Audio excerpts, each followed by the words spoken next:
Monsieur l'entraîneur, premièrement, félicitations pour Merci. cette victoire. Comment a été le match? Votre analyse à propos de ce match? C'est typiquement un match piège de coupe que l'on voit dans tous les championnats du monde, même en Europe, même en Angleterre, même récemment on l'a vu avec Monaco en France, où on est sur un terrain qu'on n'a pas l'habitude de pratiquer, avec un temps pas super, à 15 heures, face à une équipe de D2 qui est surmotivée. Et en plus, pour ajouter à ça, on a eu 2 derniers jours un peu difficiles. C'était un match piège où le temps joue pour l'équipe qui est plus petite. Et tant qu'on n'a pas marqué le premier but, ils y croient et c'est compliqué. Voilà. Donc on a bien fait le taf aujourd'hui, c'était très sérieux, donc je suis très content. On va dire que les équipes déjà éliminées, Tu es très optimiste, toi. Non, non, non, elle n'est pas éliminée, non. 2-0, non, non. Le tour précédent, Rayon avait gagné 4-0 et puis perdu 2-1 en retour, même si c'est vrai qu'au retour, on avait modifié l'équipe, on avait donné du temps à ceux qui ont peu de temps de jeu. Mais le match retour, on va le jouer à fond. La pire erreur, c'est de croire qu'on est qualifié. Donc vous venez de jouer les 2 matchs contre les 2 équipes de la deuxième division. Comment analysez-vous les 2 matchs des équipes de la deuxième division par rapport au premier?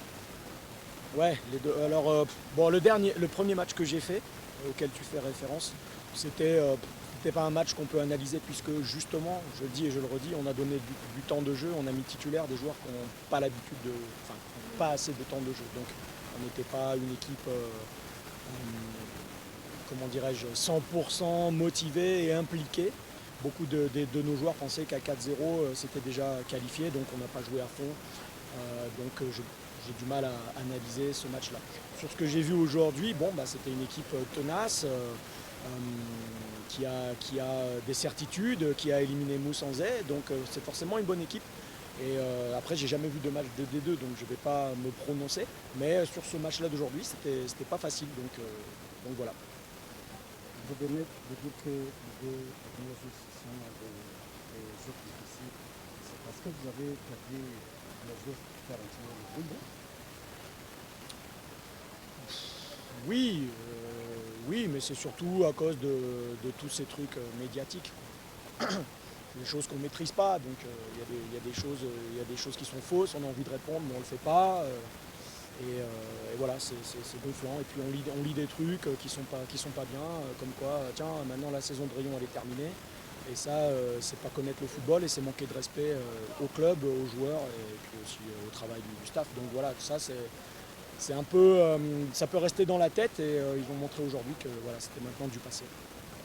Et comment expliquer un commentaire de Rayon Sport après le départ de Luvumbu qui était impliqué dans 90% des buts que l'équipe a marqué. C'est pas une équipe codifiée, affaiblie. Bon, je ne sais pas s'il était dans 90% des buts, il en a marqué pas mal. C'est vrai que c'était un excellent tireur de coup franc. C'est un excellent tireur de coup franc, donc ça débloque des situations, bien sûr. Il me semble qu'il a été élu meilleur joueur du championnat l'an dernier. Si c'est faux, la personne qui m'a dit ça m'a menti, mais c'est ce qu'on m'a dit. Okay. Donc forcément, oui, c'est une perte, mais le sport, les leçons du sport, pourquoi les gens du quotidien viennent voir des sportifs, c'est pour voir des gens admirables. Et les sportifs, ils doivent avoir, au-delà d'un physique au-dessus des gens normaux, ils doivent avoir un mental au-dessus des gens normaux. Donc quand arrive un obstacle, quelque chose d'imprévu, il faut montrer qu'on surmonte ça. Et on doit être plus fort que les petits problèmes comme ça. Voilà, donc c'est un obstacle et il faut le surmonter, c'est tout. Voilà, donc maintenant c'est du passé. Depuis que je suis arrivé, on a perdu le capitaine, on a perdu Ojera, maintenant c'est Luvumbu, j'espère que ça va s'arrêter là. Mais à chaque fois on surmonte comme ça. Et puis moi je suis français, si je te prends l'exemple par exemple de 98 ou de récemment 2018, l'équipe de France va en finale, gagne la Coupe du Monde avec des joueurs qui étaient hyper forts, absents, comme Cantona, Ginola, Benzema. Donc moi dans ma culture française, le club, l'équipe c'est supérieur à un individu. Voilà. Donc on sait ce qu'on va perdre, on n'est pas bête, on sait ce qu'on perd en perdant le Vumbu, mais on va peut-être gagner des choses aussi. Voilà, c'est bon. Et comment il a décidé de Mitima. Mitima avait mal à la tête. C'est pas grand chose. Juste mal à la tête et il voyait, il avait un peu la tête qui tourne et des troubles. Donc on l'a sorti par prévention. Coach, on peut espérer, toujours vous avez, c'est-à-dire que vous avez la confiance de gagner la coupe, même si vous venez de perdre 4 jeux dans la première équipe. Oui, bien sûr. Bien sûr que tant que j'aurai 11 joueurs à aligner, on pourra gagner les matchs.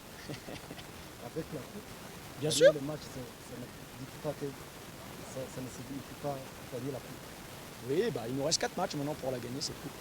Voilà. À nous de faire le maximum et je pense que les joueurs sont très motivés parce que c'est le chemin le plus court pour jouer la Coupe CAF. Et en championnat, on est 6 points derrière, donc on va aussi tout faire pour gagner ce championnat. Mais le moyen le plus court d'aller en Coupe CAF, ce que moi je veux, ce que le club veut, ce que les joueurs veulent, c'est d'aller gagner cette coupe. Et en plus, c'est notre titre, il faut le conserver. Ça vous va? Merci. Merci.